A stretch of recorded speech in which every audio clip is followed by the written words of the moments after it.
Rumah Peninggalan Nek Wee. Hai semua, kita bertemu lagi dalam Kisah. Kali ni I nak share satu kisah yang dihantar oleh Fai. Dia nak cerita macam mana zaman dia kecil-kecil dia pernah terjumpa nenek yang telah meninggal dunia sebelum dia lahir. Sebelum I mula cerita, subscribe lah dulu.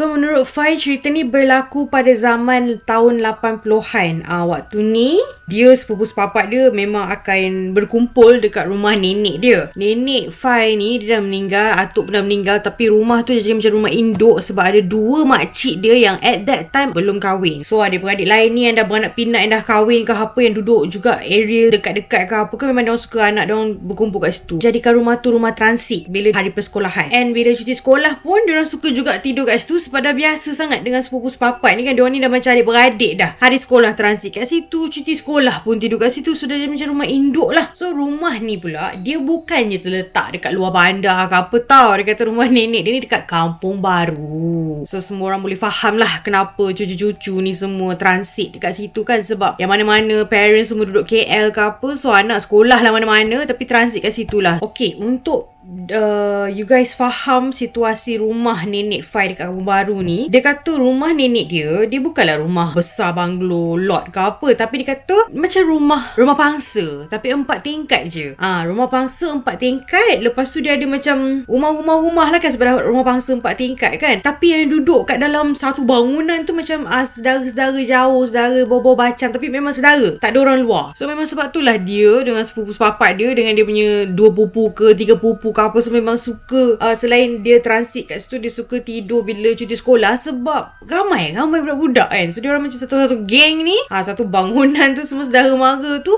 main sekali, naik basikal lah, main rounders ke whatever lah. Satu community tu macam dah keluarga sendiri. So tu dia seronok kat situ.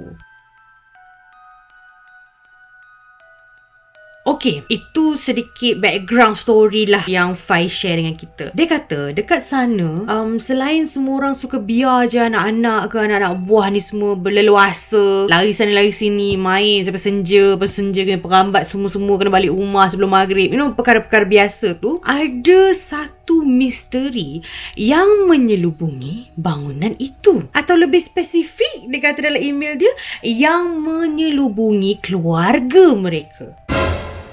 Semua orang tahu ada satu rumah dekat tingkat 4 yang banyak orang cakap dekat budak-budak jangan pergi situ. Macam nak main lari-lari ke, nak main menyorok-nyorok ke, tak payah. Macam rumah tu memang parents tak cerita kenapa, tapi diorang kata rumah tu kau jangan pergi, rumah tu jangan pergi, macam tu tau. Padahal rumah tu kosong. And macam I cakap, satu blok tu kan memang family diorang. So bagi Fai, dia kata macam kalau dah semua tu keluarga, so kalau ada rumah kosong, kalau masuk je lah, bukannya ada orang duduk pun, tak ada orang luar tau. And memang selamat. Sebab tu semua saudara mara. So bagi budak-budak ni, diorang memang dimomok-momokkan. Diorang cakap, main lah kat situ waktu senja. Nanti Nek Wee jerit kat korang. Baru tahu Nek Wee ni adalah nenek yang penghuni rumah tu lah, yang dah lama meninggal tu. Banyak sangat versions growing up Fai ni diceritakan tentang apa Nek Wee ni. Dia kata yang paling dia ingat sekali cerita yang mama dia cerita. Mama ni merujuk kepada dia punya makcik. Makcik dia kan ada 2 orang yang duduk kat rumah nenek dia kan. Okay, macam ni lah. Rumah pangsa 4 tingkat. So dalam 4 tingkat tu I tak sure lah berapa pintu rumah yang ada di setiap tingkat. Tapi salah satu tingkat tu ada rumah nenek Fai. So dalam rumah nenek Fai ni jadi rumah induk sebab makcik dia ada 2 orang duduk kat situ. Logik lah Fai panggil dia mama sebab dah memang transit kat situ, cuti sekolah kat situ, apa semua kat situ. So mama lah. So anyway, back to the story. So menurut Fai, mama dia ni, yang makcik dia tu, pernah cerita yang Nek Wee ni begitu misteri kematian dia sebab dia ditolak jatuh dari tingkat 4. Tapi siapa tolak, kenapa ditolak atau dia lompat, tak ada siapa tahu. Yang lebih mengerikan adalah kabarnya sewaktu Nekwa tu tak ada setitis darah pun yang keluar daripada badan Nekwa. Seolah-olah dia dah kurus kering yang badan yang dah tak ada darah yang dicampak dari atas. So memang itu cerita yang dia memang paling ingatlah. Di samping pelbagai-pelbagai version, ada yang cakap Nekwa meninggal jatuh tangga, ada yang cakap Nekwa meninggal sakit tua, ada yang cakap Nekwa ni meninggal sebab kena bunuh. Macam-macam lah, macam-macam version. Tapi waktu Nekwa meninggal, Fai ni tak wujud lagi. So dia macam tak tahu mana satu yang nak percaya. Tetapi dia tahulah semua kanak-kanak takut. Sebab katanya ada yang pernah dengar suara Nekwa menjerit seolah-olah dia jatuh. So because rumours ni, tak siapa nak balik selepas maghrib. Dah nak senja tu, sebelum azan tu dah balik rumah. Takut dengar suara Nekwa ni lah. Begitu impactful kisah Nekwa ni. Walaupun dia orang sebenarnya tak tahu siapa Nekwa ni pun. So dalam dia berjaga-jaga lah dia punya tata tertib ni, asyik balik sebelum maghrib ni apa semua, adalah satu kali ni ni lah kerana kejadian inilah dia nak hantar email tu. So dia kata waktu ni dalam umur 10-11 macam tu lah, sekolah rendah. Dia kata dia pun tak apa nak ingat sangat, kot 9 ke 10. Tapi dia kata macam umur yang dah dewasa sikit lah, tapi masih sekolah rendah. Bukanlah darjah 1 ke darjah 2. Time ni dia dah macam tak adalah takut sangat pun dengan kisah Nekwa jatuh bangunan tu apa semua. Kisah momok-momok Nekwa ni dia tak begitu mengganggu fikiran dia lah. So ada satu hari ni dia bergaduh dengan budak-budak lah, sepupu sepapak dia ke atau budak-budak bangunan tu, rumah bangsa tu kan. So I tak pasti dia gaduh dengan siapa. Tapi biasalah budak-budak ni bila kita main sekali ramai-ramai, bila gaduh tu mula ada yang merajuk lah, ni tak nak kawan, tu tak nak kawan, ni tak nak kawan, itu ni sentak-sentak. Biasa budak-budak memang biasa macam tu. I pun dulu macam tu. So I faham bila dia kata dia gaduh dengan budak-budak kat situ sebab dia kata dia bengkak sangat. So tapi dia tak ingat kenapa. Tapi dia ingatlah situasi ni, dia tengah bengkak, dia belah, dia naik tangga. Okay.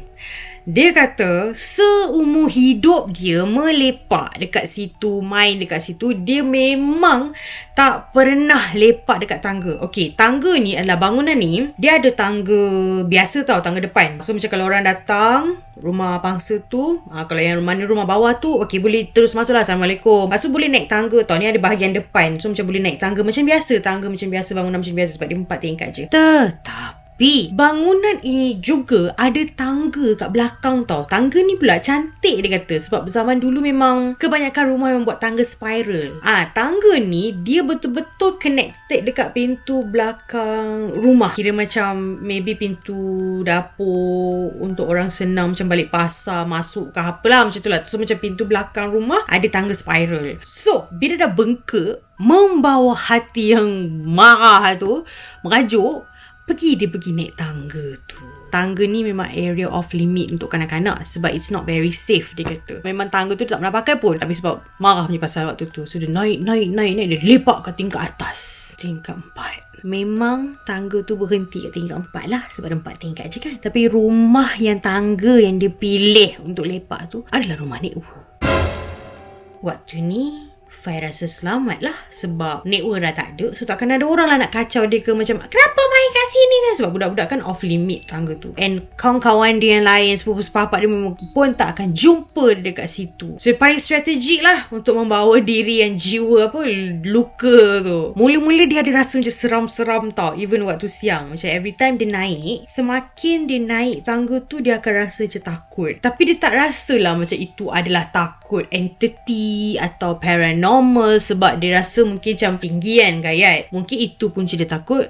And lagi satu, dia takut kalau memang dia kena tangkap main kat tangga kena marah. So dia tak adalah rasa seram sejuk yang dia rasa tu adalah because of entity paranormal. So masa awal-awal lepak situ sorang-sorang dia rasa takut. Tapi lama-lama dia rasa okey. Dah jadi habit dia dah. Kalau tak gaduh dengan budak-budak pun, kalau dia nak bawa diri, dia memang akan lepak lah dekat situ. Itu dah jadi macam favourite spot dia lah. So basically Fai, dia dah suka sangat duduk kat atas tu. Konon-konon tenang, ribu jiwa. Tenang ya. Dah tenang-tenang kat situ. Ada satu malam ni di bulan Ramadan, Fai mengelak nak pergi solat tarawih. Itu tipikal kisah, semua orang pernah ada kisah dalam hidup dia masa kecil-kecil. Mengelak nak pergi tarawih. So Fai bagaimana? Obviously tenang ribu jiwa. Dia pergilah atas tu. Tangga tu paling tenang dia, belakang rumah Nek Ua tu. Dia pergi lepas situ. Dia tahu tak akan ada orang boleh jumpa dekat situ sebab so far tak ada siapa tahu dia melepak situ. Itulah di bulan Ramadan, orang sebelum pergi tarawih kau nak mengelak kan. Elok-elok boleh pergi tarawih, tak nak pergi tarawih. So Fai dekat atas tu tengah melayan perasaan. Bila dia cakap melayan perasaan ni, dia sebenarnya tengah dengar Walkman dia. So tak tahulah dia dengar lagu apa, hit-hit 80-an lah. So tengah dengar lagu dia yang hebat sangat tu. Dia rasa ada orang tepuk bahu dia. Dia toleh. Mana ada orang?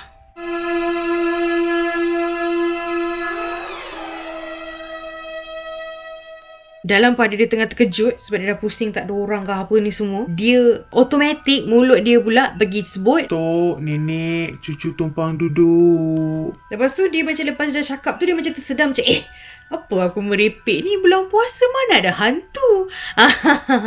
Bulan puasa mana ada hantu kan. So dia sambung dengar lagu.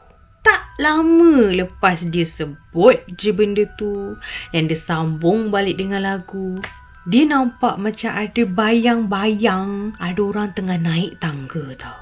Time ni dia alert.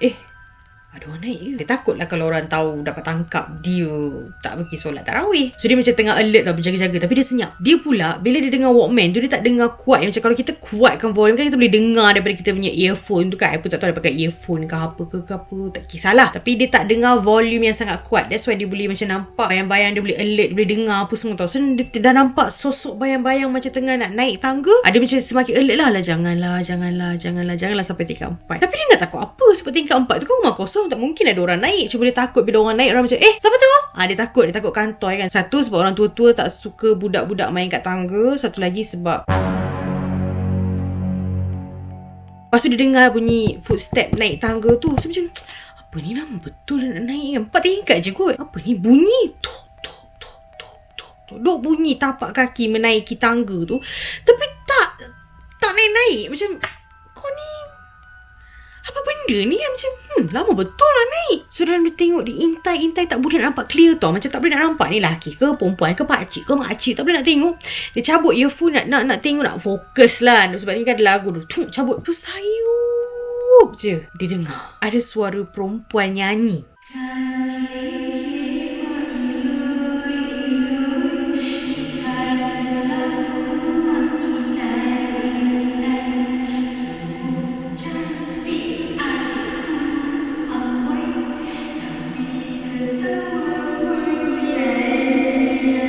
Duk ulang part tu je. So dia dah seram sejuk macam aduh, lagu ni tak ada apa, tapi dengar si ulang part menilai tu seram juga. Intai tak nampak. Apa yang lama sangat nak naik. Lepas tu nyanyi lagu ikan kekek mak eloi-eloi pula ni. Yang benda ni. Dia tak nak berbunyi ke apa dia sebab masih takut kalau dia kantoi. So dia nak tahu siapa yang sibuk guna tangga belakang ni. So Fai dah cuak tau. Cuak perasaan dia macam berbau lah. Dia dah takut dengar orang tu nyanyi macam pelik-pelik. Lepas tu macam mengilai-ngilai. Apa benda mengilai-ngilai. Dia dengar macam tu. Lepas tu dia takut. Dia tak tahu ni siapa. Tapi dia dah tahu lah suara perempuan. Tapi tak tahu suara macam tak kenal pun. Macam bukan suara orang dari kejiranan dia lah. Macam bukan suara makcik yang dia kenal. Dia tunggu je lah sosok yang menaiki tangga tu berhenti kat mana-mana. Dia punya level lah. Dan dia berharap sangat supaya sosok tu tak sampai ke tingkat dia. Paling lama lah dia tunggu orang nak naik 4 tingkat ni. Paling lama waktu tu lah. Slowly dia dah start rasa takut yang macam bulu roma tengkuk dia naik. Dia dah rasa lain. Barulah dia rasa macam malam tu macam sunyi betul. Hanya dengar bunyi suara nyanyi tu je. Tak ada bunyi angin, tak ada bunyi apa lain, tak ada. Tak ada bunyi macam bunyi masjid ni semua tak ada. Baru dia perasan sunyi sangat malam ni. Okay, peluh jantan dah keluar. Dia kata dia dah berpeluh-peluh. Orang ni tak naik-naik. Duk nyanyi. Nak bangun dia takut. Nak turun dia takut. Dia stuck kat situ. Memang dia kata nak describe pun susah. Tapi dia bukan tak nak turun, tapi dia takut. Kalau dia turun kan dia terserempak. takut. So dia cakap, ya Allah, cepatlah orang ni. Pergilah sampai rumah dia. Apa lambat sangat ni, 4 tingkat je.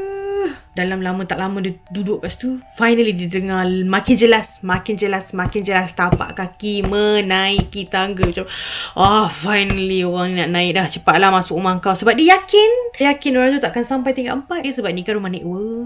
Nekwa kan dah meninggal. So takkan naik. Pak. Bunyi orang naik tangga. Masih menyanyi. Kali ni suara tu makin sayup. Macam makin jauh. Bunyi tapak kaki ni yang naik tangga ni makin dekat. So, dia dah nampak. Slowly, Fai dah nampak.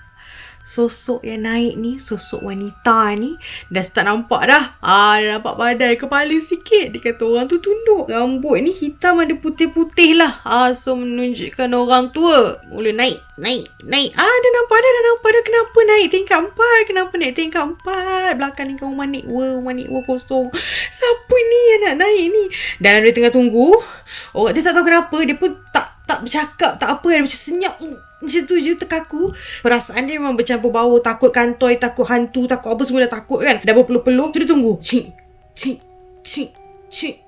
naik tangga ni. Nenek tak bagi cucu duduk sini. Ada tiba-tiba pula kepala muncul kat tepi muka dia pula. Suara garau, nenek tak bagi cucu duduk kat sini. Dia tengah tunggu orang tu naik. Pop, ada suara kat sini pula. Terkejut, terjerit, lari. Fai jatuh tangga malam.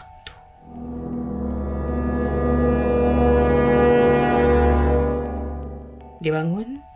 Dia buat biasa. Dia balik rumah macam biasa.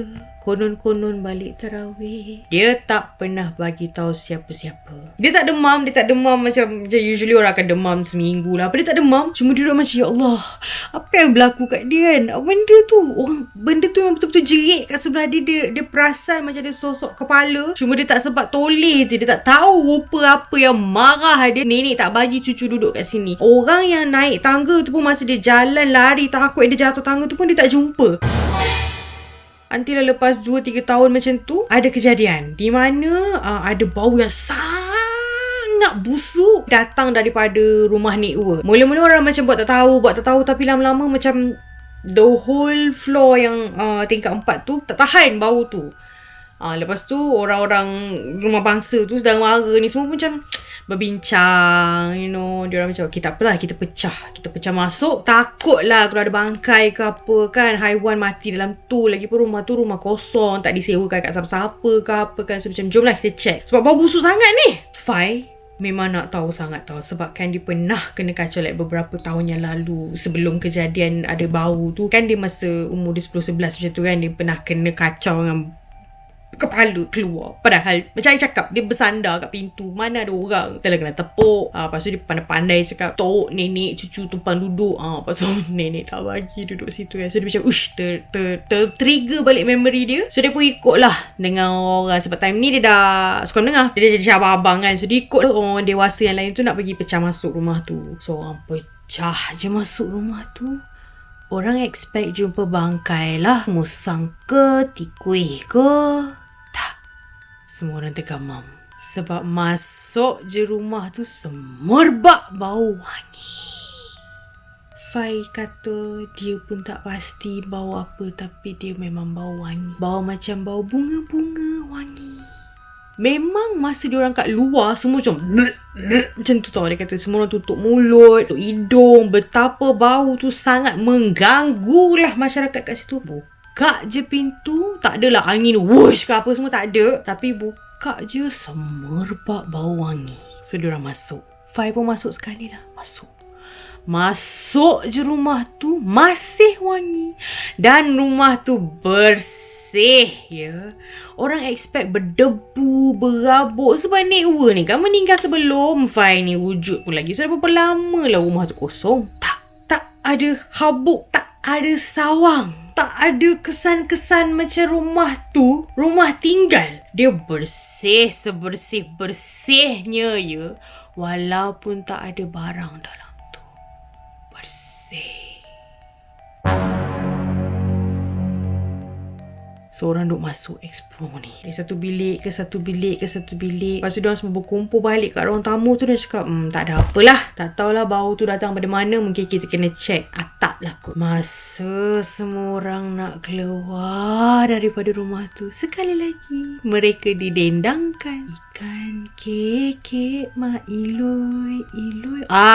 Time ni Fai memang dia tak nak dengar sampai mengilai-ngilai ke apa ke benda. Dia terus lari. Dia terus balik rumah dia. Dia cerita dekat semua orang yang macam rumah tu ada hantu. Tapi dia tak cerita part yang dia pernah kena kacau kat tangga tu. Dia tak cerita.